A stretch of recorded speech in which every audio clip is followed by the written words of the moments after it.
Yo, what's up, y'all? This your boy Wyclef Jean. I'm chilling. Yeah, we in the house on WMNF Tampa. Let's go. The opinions presented on the Healthy Steps show are the evidence-based opinions of Dr. Fred Harvey, the callers, and his guests. These are not the opinions of the staff, the volunteers, or the board of WMNF. The information provided on the show is not intended to diagnose or treat any disease. There is no implied patient-physician relationship in these calls. The nature of the calls is educational and informational only. Good morning, my dear kindred friends, and welcome to the Healthy Steps radio show here on WMNF Tampa, where we vigilantly eschew obfuscation, and the only community-supported FM radio station that Eric Zahn would ever stream when he isn't furiously playing his violin. And you, too, can stream us as well at WMNF.org. Today is our Ask Me Anything edition of the Healthy Steps radio show, the sterling link between you and Dr. Harvey. And I do believe that you, my dear friend, know what to do. But for those novices just tuning on in, if you have any medical questions or concerns, just give us a jingle at 813-239-9663.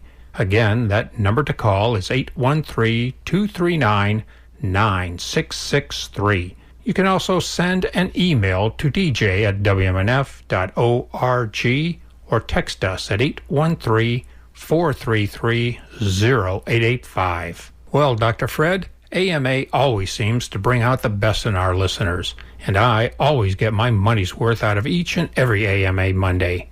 I also realize that our faithful listeners have not tuned in to hear me prattle on, so let me step aside and set you loose. What have you got for us today, Dr. Harvey? Weekend was a good one. Well, thank you. Have fun. That's a good one. But boy, is it hot out. And that heat wave that's covering the country is intense. Got to do your walk early in the morning these days. It was already 87% humidity and 81 degrees.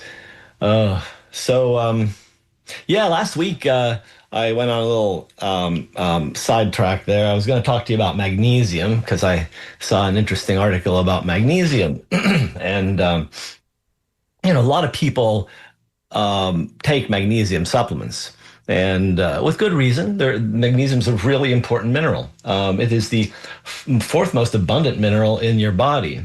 And it's a really active mineral. And it's involved in over 600 different cellular reactions, including the making of DNA and muscular contraction. You can't lift a glass to your lips without magnesium.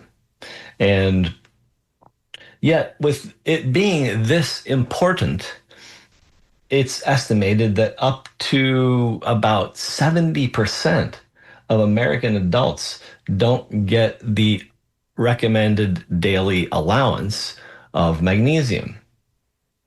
And that's bad because we have some epidemic kind of illnesses around that magnesium adequacy could actually help to prevent.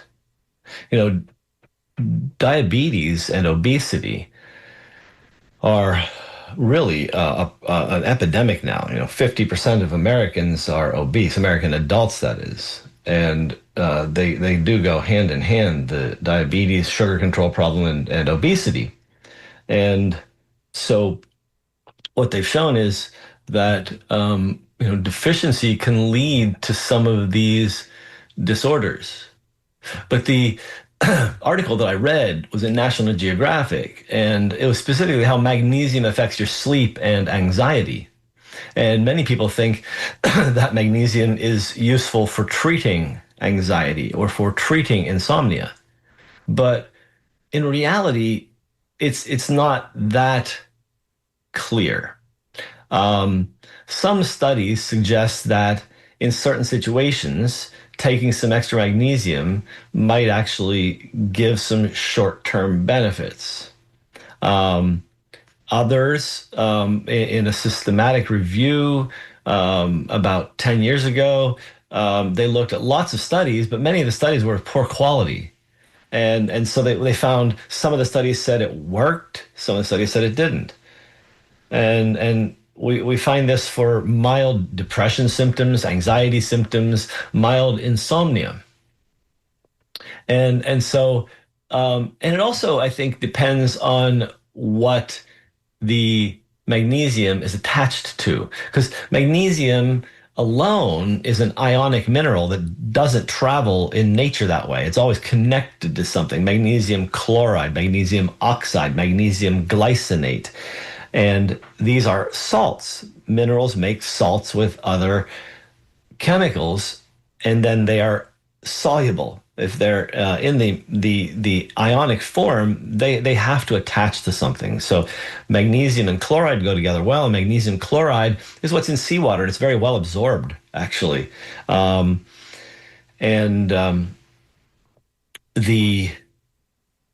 magnesium that's attached to the amino acid glycine is called magnesium glycinate, and glycine is a calming amino acid. So combining magnesium and glycine might be a good thing for anxiety and or for sleep. But again, the evidence is pretty weak, but it can help. It's just I wouldn't depend on it to work. If you're expecting something to work like an Ambien that knocks you out, it's not going to be that effective, because it's not a medication that way. It's something to help your natural processes work better. And so deficiency will lead to problems with mood and energy, heart rhythm, blood pressure, diabetes, and migraine headaches. And the muscle and nerve function are really important. The sodium potassium pump that electrifies your nervous system requires magnesium to run the pump. So your nervous system runs better.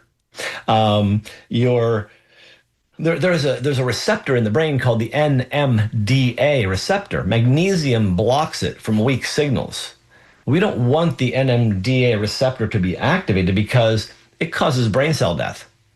And so we want it to be quiet, and we want to protect the brain. So magnesium might protect the brain from brain damage, from dementia, from things like that, neurodegenerative diseases like Parkinson's. I'm not saying it's a treatment, but having adequate magnesium helps to improve process, improve function.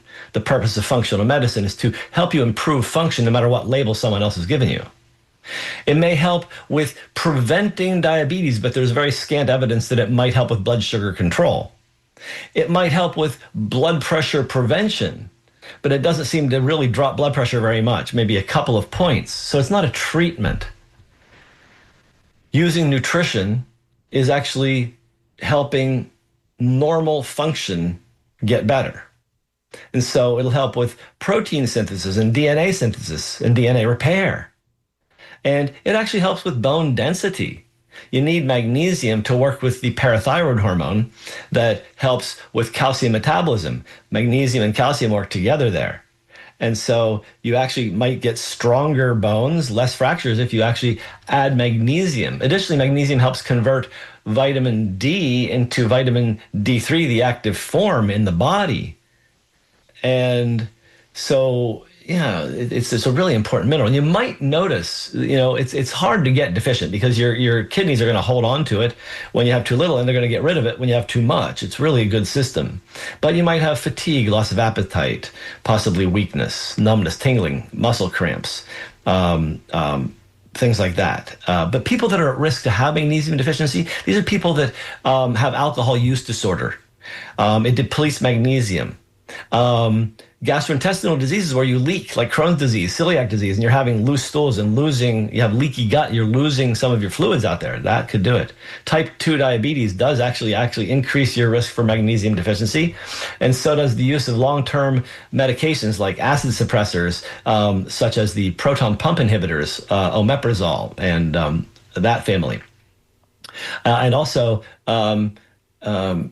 you might find that you have lower magnesium if you're on blood pressure medications that are the diuretic, the water pill source. They actually have you waste your magnesium. Unless there's something to help you spare the magnesium, there's a good chance you're going to get low magnesium if you're on these chronically. Recommended daily allowances. You can go to the National Institutes of Health website, they have a magnesium sheet. It's a great sheet. I mean, it's really got a lot of information for you. But what it's telling us is that most people are not hypomagnesiemic. This is low. I mean, have a low serum level. That would be really sick. And it's hard to get to there. It's interesting. They recommend that you take for adult males around 400, adult females around 350 milligrams of magnesium. But they say that the top daily limit of taking magnesium is 300 milligrams or something like that, maybe 350. So they're telling us to take more in the recommended daily allowance than the maximum daily limit. It's a very weird thing. I'm not sure. I think they're a little confused. But that maximum daily limit is for people that they don't know. And many people with kidney problems can have too much magnesium on board. But this website also reviews doses of magnesium, and the doses are quite wide, some even as much as 1,000 milligrams a day, that have got the blood pressure down 5 points. It's almost not worth it to take that much in a supplement form to consider treating something this way. Type 2 diabetes, I mentioned, it's actually maybe prevents it, but it doesn't really help control it very much. Osteoporosis, definitely a help to bone health. And it's about 300 milligrams of elemental magnesium in postmenopausal women with osteoporosis. It's suppressed bone turnover. We look at a lab called N-telopeptide, NTX for short, and that can tell us how much bone you're losing. And so we can actually gauge that. When I put somebody on a program, I actually check to see if they're actually suppressing that level. I check it before and after to see if we've made an impact. Magnesium can interact with some of your medications like bisphosphonates, those things that treat osteoporosis like Fosamax. Antibiotics can bind up Cipro and levofloxacin and other quinolone antibiotics and tetracycline antibiotics. So really, I think getting good food is the key. And some of your best sources of magnesium are in plants, truly. Pumpkin seeds, a quarter cup has 46% of your RDA based on 400 milligrams a day. So 50% approximately. Spinach, boiled, 1 cup, 39%. Swiss chard, boiled, 1 cup, 38%. Black beans, cooked, 1 cup, 30%. This is 100. Actually, it's 100 milligrams, I think, or actually 172 milligrams, something like that. You're going to get it. Flax seeds, 27% for 1 ounce.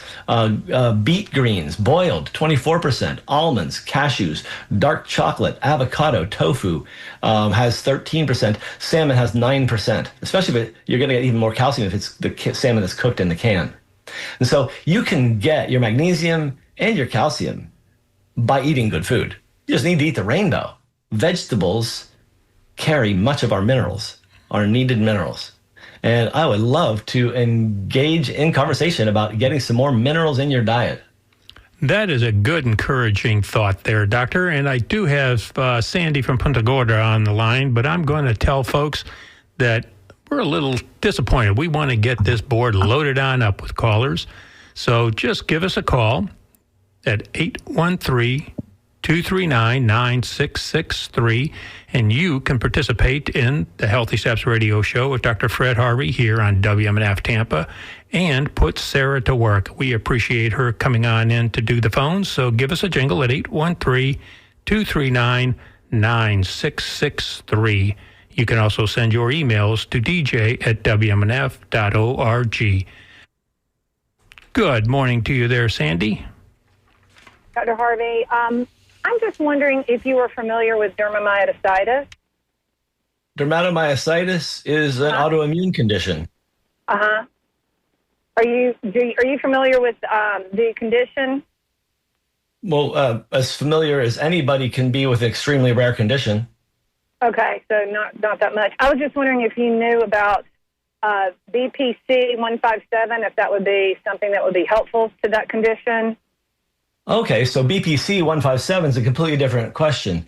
BPC 157 is a peptide, and yeah, I'm asking if it would be helpful for the dermatomyositis. Yeah, I heard you, and so I'm going to do a little education. BPC 157 is a peptide. Peptides are proteins, little mini proteins, that are made by your body and other animals and things, and they're communication molecules. And insulin is a small protein or a peptide. And growth hormone is a small protein or a peptide. They're very active little proteins. And so what we're finding is that these peptides are actually helping change conditions. And the signaling that these chemicals do helps change the way the body talks to itself and about the issues that are going on in the body. So the use of peptides has become more and more popular in recent times. Like there's a chronic diarrhea condition that can be helped with using a peptide to help stop the diarrhea. There's some really interesting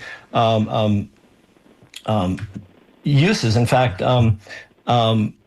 as we understand them more, I think we're going to find that we're going to be doing more communication with these things and helping bodies. Like we're finding the GLP-1 agonists. I think you might have heard of them. They are the Ozempic type medications. Those are peptides. Okay, so it would be helpful with this condition. Well, yeah, the GLP-1 condition peptides, they can be really helpful in this condition. They are really the Ozempic type medications are stopping inflammation across the board. The BBC 157 is an over-the-counter supplement that is potentially quite active, and I've heard colleagues talk about how they're very happy with the effects people are getting. But again, it's not a clinically studied thing. It's an anecdotally studied thing. Everybody's selling it because it's actually a very popular influencer promoted peptide right now. Okay. So you might want to actually talk to somebody about getting on other ones, but I don't have any problem with you exploring these things. It may be of use. I just can't tell you that we know that it would be. So the Ozempic one, what did you say that particular peptide was? GLP-1 agonist. GLP-1. But that will cause weight loss? It causes weight loss. It causes changes in inflammation. It can stop and reverse Alzheimer's disease and Parkinson's disease. It's pretty amazing stuff. Right, but if I don't want to, I'm trying to gain weight. This condition has caused me to lose weight. So if I take the GLP-1, I guess I just need to double my caloric intake. I don't really know how to combat those two. Well, I think that we need to look at autoimmune disease in a bigger picture here then, because taking a magic bullet like a peptide for a autoimmune condition where for some reason you're doing something that's triggering your body to attack itself, you need to figure out what you're doing that's triggering your body to attack itself. It could be that you're eating something, that you're wearing something, that you're living with something, mold, mercury, God only knows. I mean, you should probably see a doctor who's willing to actually explore why, not what. You don't need a rheumatologist because they just explore what. If they want to just stop the dermatomyositis, they'll give you a biologic like a GLP-1 or an antibody or something. But if you want to get deep and figure out why it is you have dermatomyositis or why you are triggering it to be active, you might want to talk to a functional medicine doctor. Like who? You can go to ifm.org and you can do a search for a doctor in your area so you can see somebody in the office. But you could also go to functionalmedicineflorida.com and see if you want to book with me. Perfect. Thank you so much. Have a wonderful day, and good luck with that. Thank you. Bye-bye. Indeed. Thank you there, Sandy. Appreciate that. And I do have a trifecta of callers here. I've got Lisa, Ann, and Annie. So let's go to Lisa in Dade City. Good morning, Lisa. Good morning. I have a question for you, Dr. Harvey, about eating a plant-based diet. I have been trying my best for the last week to get off of all processed foods and eating lots of fruit bowls, cut fruits of various varieties, as well as salads, some cooked vegetables, and I just am hungry all the time. There's no satiety. It just feels like I haven't eaten anything an hour or two after I eat, a large portion of fruit and vegetables. So that's my first question. I'll ask you my second question now, and then you can address both. I've heard you reference the Blue Zone diets before and the Blue Zone studies. I was listening to the BBC this past weekend, a science show. It's specifically on science. And they were talking about this Dr. Saul Newman, who has now debunked the Blue Zones. Just wondering what your thoughts were on that. I don't know Saul Newman, and I think that people will attempt to debunk all kinds of things that they don't like. Is Mr. Newman a vegan? I don't know what he is. I know he's a doctor. Okay. So it seems that most of the literature that I read says that the modified Mediterranean diet is like the human diet. We've done it for so long that our bodies really like it. I also eat a plant-based diet, about 80% plant and 20% animal. And so that way I don't feel hungry. Like my breakfast today was a pineapple that grew in the backyard. I had a cup of pineapple and a half a cup of beautiful cottage cheese. And that's my plant-based breakfast. It was a cup of pineapple, so it was based in fruit, and I added some beautiful cottage cheese to it. So I feel really satisfied right now. How do you source the cottage cheese? Well, if I can't get the locally produced raw cottage cheese that I tend to use, I will get some high-quality organic cottage cheese. Okay. Because I've had a hard time. I've had a taste. I used to, when I was a child, eat cottage cheese and fresh tomatoes, and so I kind of go out of my way to buy heirloom tomatoes now when I can find them organic. And I can't find the cottage cheese that I want to buy to go with it because everything I find is it's not. I'm sure it's full of chemicals and hormones and all that. There's a wonderful farm, two farms out in Arcadia, Jersey Acres Farms, and what's the other one called? Jersey Acres and I'm blanking right now, but there's two organic dairies out in Arcadia, Florida, and you can actually order their product on Grove Ladder Farms website. It's a shopping cart website. You have to go and pick the stuff up or go to one of their delivery spots. You can also pick up the cottage cheese at Detweiler's farm stores all across Manatee and Sarasota counties. Okay, what was the website again? Grow what? Grove, as in the orange grove. Ladder, as in the ladder you climb up into the tree with. Farm. Grove Ladder Farm. Ladder. Okay. Search that and you'll find their shopping cart. And that way you can access some good food. Honestly, I believe plant-based includes animal. It's based in plants. I'm based in Sarasota, but I travel. I'm based in plants, but I eat animal. Okay. That's my definition of plant-based. I'm tired of hearing vegetarians talk about plant-based. It's actually vegetarian. Okay. All right. Thank you. Yes. Have a wonderful day and good luck searching out some satisfying foods. Thanks. Bye. Thank you, Lisa. Appreciate that call. Let's go to Ann in Gulfport. Good morning, Ann. Well, good morning. Hi, Dr. Harvey. Hello, Ann. 60. Good morning. I'm almost 64, and I've been physically active most of my life. And in 2020, I had surgery for a torn meniscus that didn't work. 3 months follow-up showed still debris, and my pain and mobility have gotten so much worse in the last couple of months. So I'm doing some research on stem cell injection from umbilical cord tissue. It's a little makes me a little nervous, and I'd just love to know what you think about that. Well, back in about 1987, there was a study that was done by American radiologists. They wanted to figure out what X-ray findings actually meant. And the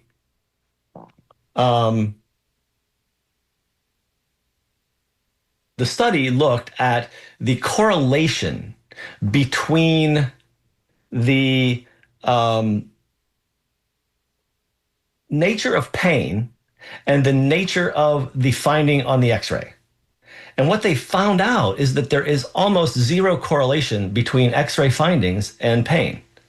And so the fact that somebody found some debris in there on a subsequent follow-up x-ray or something doesn't mean that's the sole source of your problem. The movement of the joint is affected by the movement of the rest of the body. And so you may want to actually see somebody who looks at how that knee ties into the rest of the body. There's some specific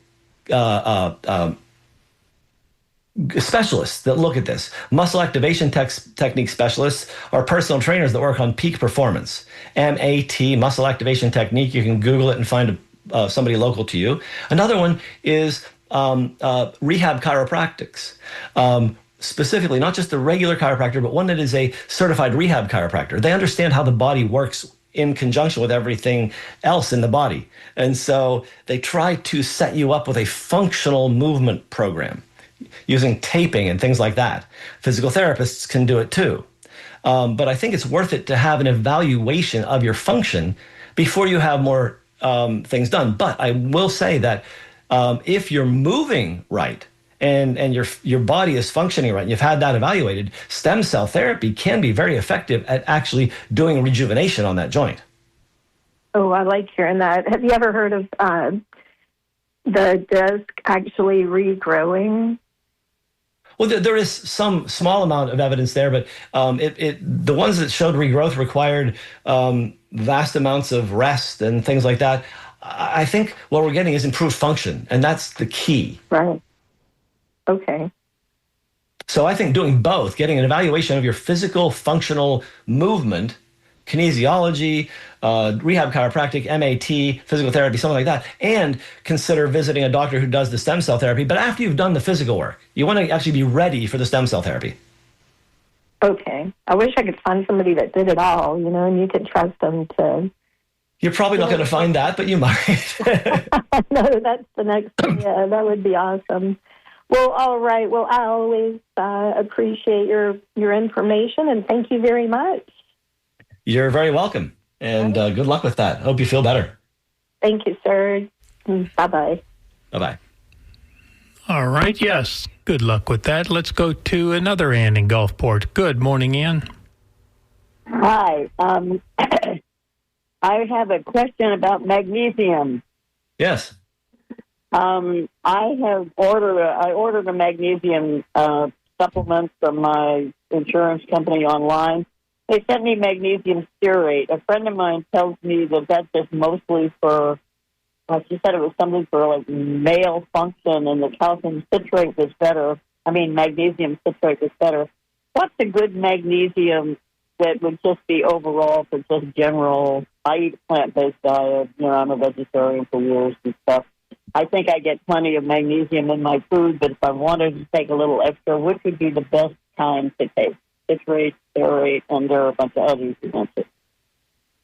I don't know that there is a best one. I think that doing like magnesium sulfate or magnesium oxide, probably not as effective. They're more going to work as a laxative. But most of the other ones have fair absorption. And if you're eating, 7 or so servings of fruits and vegetables and having some nuts every day, you probably don't need more magnesium. Okay, that's good. Another question is, I only weigh like about 104 pounds. I'm 4'11", and I cannot eat that much stuff all day. I generally just have 2 meals, and I usually have like 3 or 4 servings of vegetables, but I cannot eat all of that. This is recommended, like 20 cups of vegetables a day.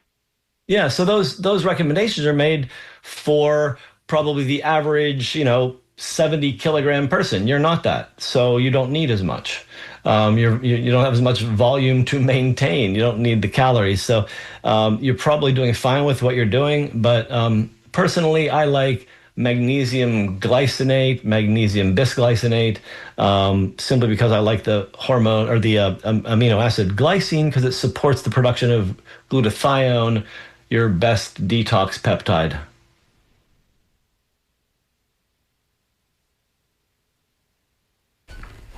You still there, Aunt? Oh, she's gone. Well, give her the best of luck with that one. And let's go to Alan in Palm Harbor. Good morning, Alan.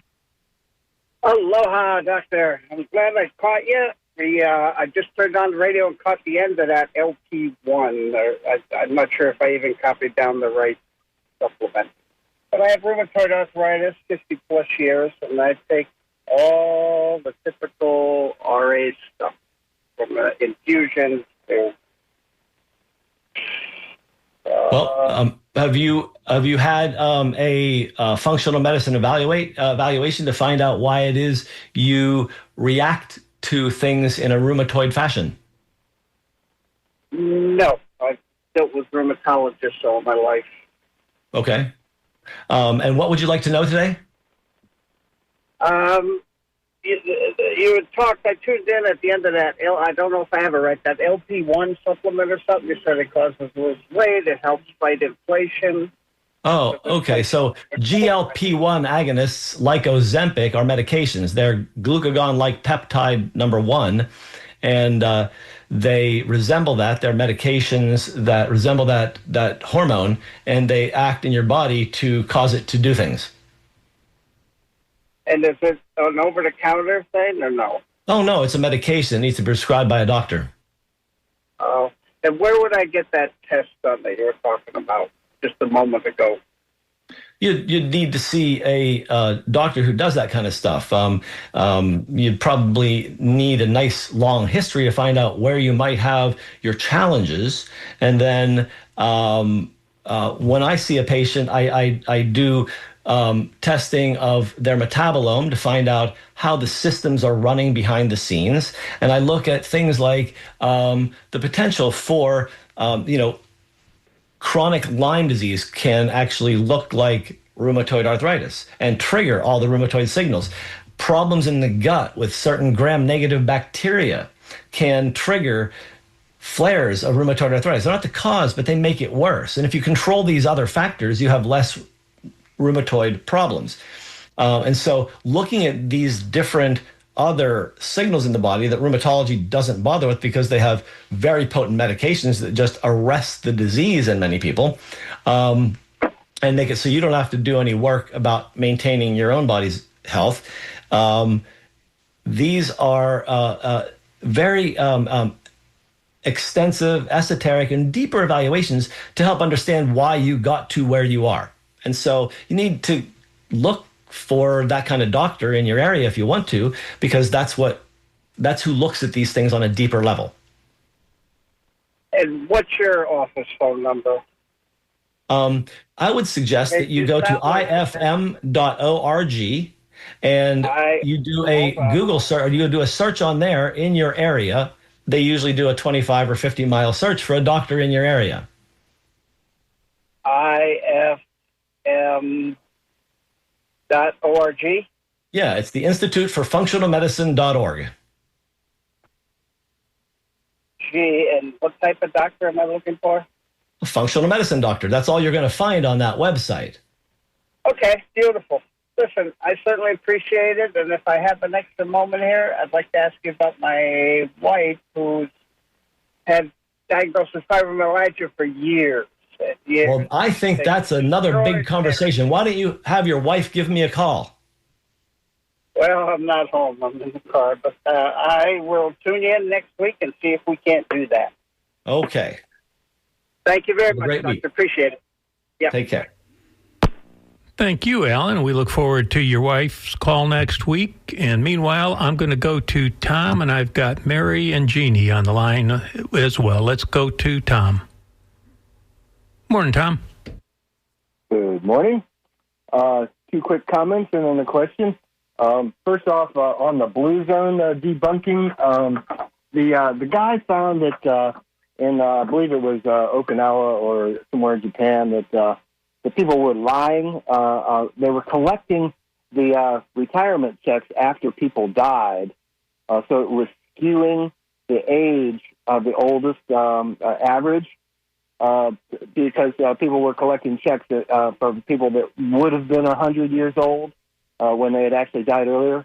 Okay. I'm curious how many non-Blue Zone places do that as well.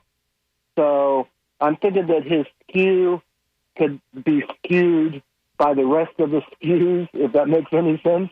Well, that's a good thought. But if they only looked at this happening in Okinawa and there's 7 other blue zones that they looked at, Right. I don't think the Okinawa data would skew it all that much. Well, the whole thing is all the non-blue zones that he didn't look at, how many of those people were collecting checks from people that were 70 years old or 80 years old and that had died, 10 years earlier. Right. But what I'm saying is the data that they looked at actually in those blue zones, if this doctor only showed that Okinawa was the one that lied, then it didn't skew the whole thing very much as far as I'm concerned. No, the bottom line is... he looked at all the blue. I think he looked at several of the blue zones, but I don't think he looked at the places. I don't think he looked at the places that weren't blue zones. So Gotcha.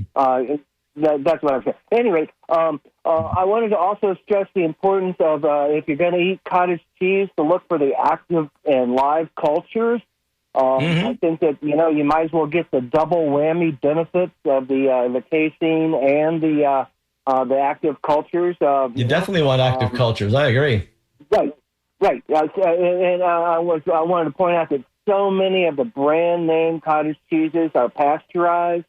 Yes. And I was just so disappointed to see that. If you can't get organic in your grocery store, the Daisy brand is the only one I've found in the major grocery stores that has the active culture.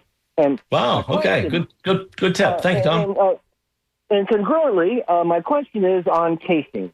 Because, this is, it's sounding like the miracle protein that we want as we age to get that, slow release protein. And I tell you, I'm almost done with red meat. It doesn't really taste that good to me. Even poultry doesn't taste that good to me. I love cheeses and cottage cheese as well. Mix it with all kinds of things. And then there's the Greek yogurts and all. So what do you have a take on casein? Are there any caveats to it? And what do you think about it?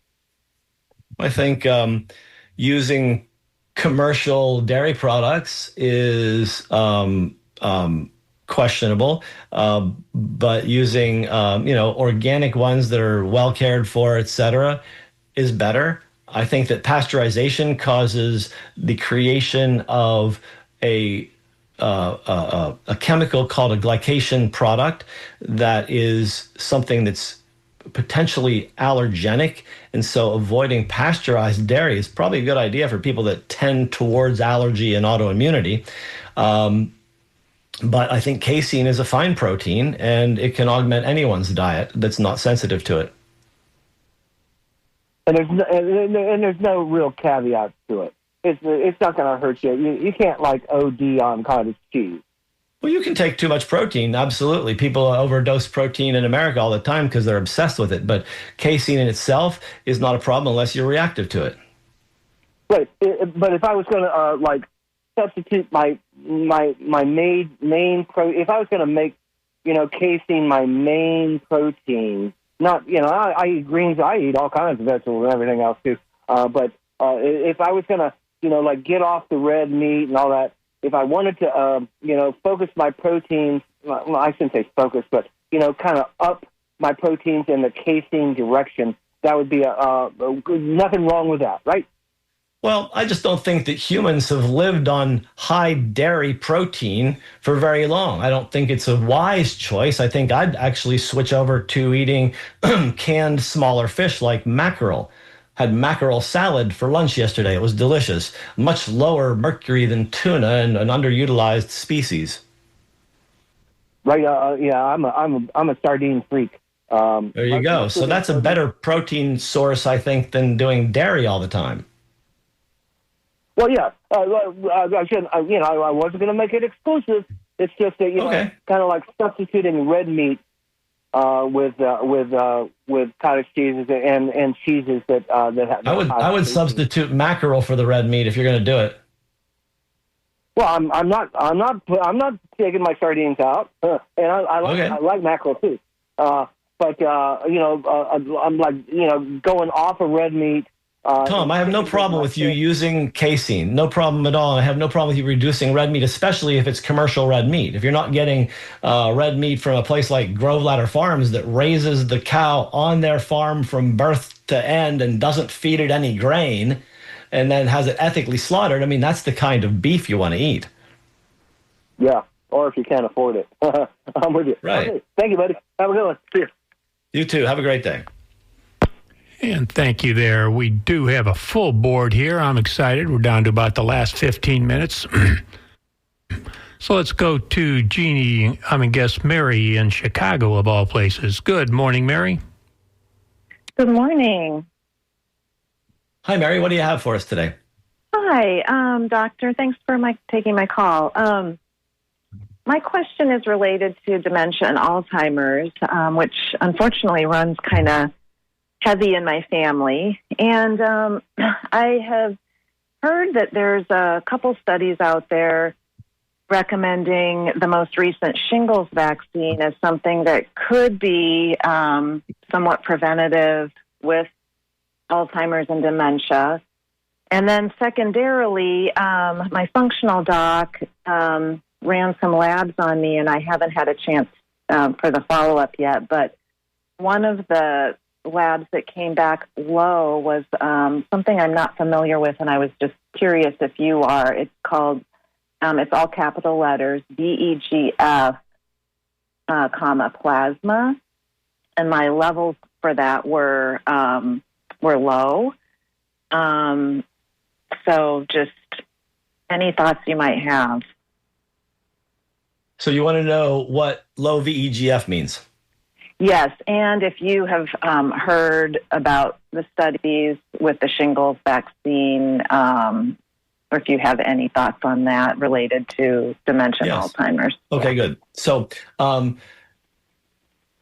we know that inflammatory illnesses will promote neurodegenerative illness or disease. Alzheimer's, for people over 65, 2 systemic inflammatory events can actually increase your risk of descending into Alzheimer's by like 50%. And systemic inflammatory events include things like shingles. There's another thing about shingles that's fascinating. Shingles, the virus, is harbored in your brain. And it comes out of the nerves in your brain, and that's how it comes down the nerve root and shows up in your skin. The place in the brain that seems to have the shingles is in the memory center. And the beta amyloid, the abnormal protein that is associated with dementia pathology, actually appears to be an antiviral because the virus is in an area of the brain in which the beta amyloid lays on top of it. And what they have found is that when you remove the beta amyloid, people's neurodegenerative disease increases. All of the beta amyloid medications have caused, or almost all of them, have caused an increase in symptoms because they probably released the virus and it's eating the brain. So yes, it makes sense. If you have had chickenpox and you have not had a shingles vaccine, get one because it may actually reduce your risk of a systemic inflammatory event and prevent degenerative neurologic disease. Oh, thank you. Now I understand the connection. Yes. So, and the second one? Your question, second part of the question? Oh, yes, VEGF. VEGF, that is a signal. That's a communicating molecule in the body. And if it's low or high, it means you're having some inappropriate communication. It could mean you have some systemic inflammation. VEGF can be changed from things like chronic Lyme disease, mold disease, and chronic Lyme problem, or chronic COVID problems. Okay. So it should be evaluated in your functional doctor can help you dig deeper into that. Yeah, she will. I just was wanting to get your take on it, and I really appreciate that. Thank you so much. You're welcome. Have a great day. And you. Good luck with that. Bye-bye. Thanks. Thank you there, Mary. And let's go to Jeannie in Clearwater. Good morning, Jeannie. Good morning. I have a question about so seeing a functional medicine doctor before I go see Dr. Medicaid because I'm getting ready to turn 65. Right now, I'm perfectly healthy. I don't take anything. And so I thought if I go see a functional medicine doctor before I see Dr. Medicaid or Medicare, I might better translate what he is telling me when I first see him. So if I go see your kind of doctor, my question is, what will we look at? How would we look at it? How would we analyze and discuss the results? And then lastly, how many appointments and amount of time would that take? And roughly understanding FCC rules, roughly what would it cost out of just my own pocket to do something like that? And that's my question. Well, those are lots of questions, and that could take quite a while to answer. So one thing you could do is, so I'll just explain how I work, and I think many functional medicine doctors do. We take extensive history to find out who you are, because an excellent clinician knows who the client is that has the complaints, because that way we know how the complaints fit into your life. Then we look at some esoteric testing, not just your general cholesterol and sugar kind of stuff. I look at a metabolomic test called the NutriEval from Genova Diagnostics. And the NutriEval looks at the metabolome, looks at biomarkers from areas of concern in the body. So we look at biomarkers for how the gut processes things. We look at biomarkers for how the mitochondria create energy and process toxins. We look at the amount of antioxidants in the body and how much oxidative stress there is going on. Are you having tissue damage from oxidative stress? We can look at that. Do you have enough detox resilience? Is your glutathione level good? How's your CoQ10? What do your amino acids look like? Do you have a protein balance that supports the right structure? Do you have a fatty acid balance that supports anti-inflammatory process? Do you have the right minerals? Do you have excess toxins? These are the kind of things we look at. And then we put it all into perspective with your history. And then sometimes order other tests based on the history presented, possibly stool testing or allergy testing, food sensitivity testing, or all kinds of other things to possibly look at to help us figure out what the dysfunction is about and how to actually improve the function. Okay, perfect. Now, is this usually done in several appointments? Well, for somebody who's really healthy and just wants a functional medicine kind of plan, many people just do a consult and give you a plan and let you run. I like to do programs, and many of us like to do programs where we have several visits with the doctor or the clinician, several visits with a health coach to help implement the plan, and in that time, do some solid coaching to get things from point A to point B. So there's lots of different ways people approach it. Some people are doing functional medicine in the insurance system and basically doing a little bit of functional education along with just general medicine. So there's all kinds of different ways to approach it. But, you know, this is an educational show, so we don't really talk about what prices or anything on here, but you can explore that kind of stuff when you look around at different types of practices. And if you want to do that, I would suggest you just Google functional medicine in your area or go to ifm.org and do a doctor search and see what's available, because they'll actually explain what their practices are like to some extent on the IFM website. The doctor will give you a little bit of blurb about how they approach and what they approach. Do they focus on hormones or do they focus on mold toxicity? Okay, well, it sounds like a plan before I see Dr. Medicare at any rate, so I go armed with some information. Great idea. Yeah, I think so. All right, well, thank you so much for explaining the process. Exactly. Thank you for calling. All right, bye. Indeed. Thank you very much there, Jeannie. Let's go to Sam in Tampa. Good morning, Sam. Hi, doctor. I was recently diagnosed with diverticulitis, and I've been having pain, and he gave me antibiotics, and he said if this doesn't work, I might have to have surgery. I'm wondering what I can do. Well, surgery for diverticulitis is a bit drastic. I think you need a stool test. And if they didn't do one, they're just throwing antibiotics at you. It's the standard Western medicine approach. Here's something we think it is. Here's something we think might help. Well, if it doesn't help, it doesn't mean that actually they're treating the right thing.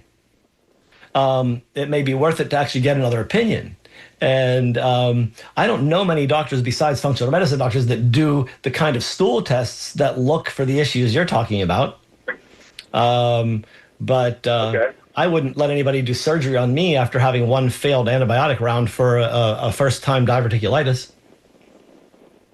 It caused a lot of pain, and it made me feel like really weak, like I had no energy, and that's why I went to the doctor. Yeah. I think you deserve a full workup for what's going on there, and not just a random referral to a surgeon to get it cut out. Yeah. So, what should I be doing right now before I can do that? Well, it depends on what's going on right now. Are you having normal bowel movements? Are you having pain? Are you having fever? Blood? Pain. Stools are dark brown, and the pain's not that bad now. It's gone down, but I've been taking antibiotics for 5 days. So, and I'm on a liquid diet right now. I don't even know. I've tried to Google what foods to eat or whatever, but this liquid diet is really hard to follow. And, When you're adding things back in, I would avoid gluten and dairy at the moment, and add in nice, easy things like bananas and rice and applesauce and things like that. But I think we're really pretty much down to the wire here, and those are easy suggestions. You don't want to stress out the bowel right now with heavy proteins and things like that. Even eggs might be too much. So go light and get to a good practitioner. Okay, thank you. I appreciate you. Thank you, and have a great week. Hope you feel better, my friend. Thank you. So I think I'll move over to emails now. We're down to the last minute or so. First one I got today was, could you please speak to the debilitating pain associated with trigeminal neuralgia? The pain is excruciating. Yes, it can be. The trigeminal nerve affects one side of the face or the other. Trigeminal means that it's three branches. One goes up in the forehead, one goes down across the arch of the cheek, and the other one goes down to the jaw. And so it gets the whole side of your face when it's upset. And boy, it can be bad. So there are several different things you can do about it. I know that acupuncture can help. Laser, class 4 hot laser can help. You can also do curcumin, boswellia, fish oil, and other natural anti-inflammatories. Steroids can help it. If you go to the doctor, prednisone can actually help to reduce that pain. And while it's getting better, you might consider actually doing something like gabapentin to help keep the pain to a minimum. But that's not a cure for the pain, and it's not a treatment for the neuralgia. It's actually just to get you through the day until the neuralgia resolves. It could be a long haul. Because that's what it is. It's a nerve pain, and it takes a while to calm it down. So best wishes with that. I want to thank Sarah for handling the phones. Bill, thank you again for running the boards at the office there. And I thank everybody who's called in today. What a great participation. Thank you for calling into the show. It makes it run. It makes it go. I really, really appreciate all of your input. Thank you again, and I will see you next week again for some more Ask Me Anything. And as we're throwing thanks around, I want to thank you, Doctor, for another wonderful Ask Me Anything Monday on the Healthy Steps Radio Show. And I want to thank all of our listeners who participated and support WMNF. And especially, I want to thank Sarah for answering the phones. We couldn't do the show without you, Sarah. And everybody out there, take care and stay healthy. You have been listening to the Healthy Steps Radio Show with Dr. Fred Harvey here on WMNF Tampa.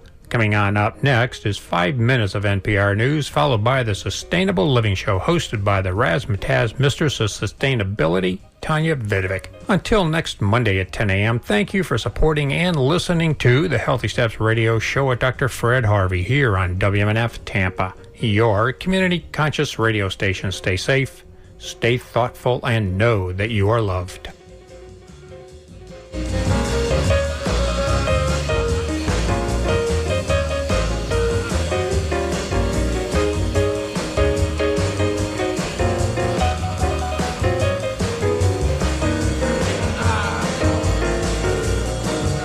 Recording in progress.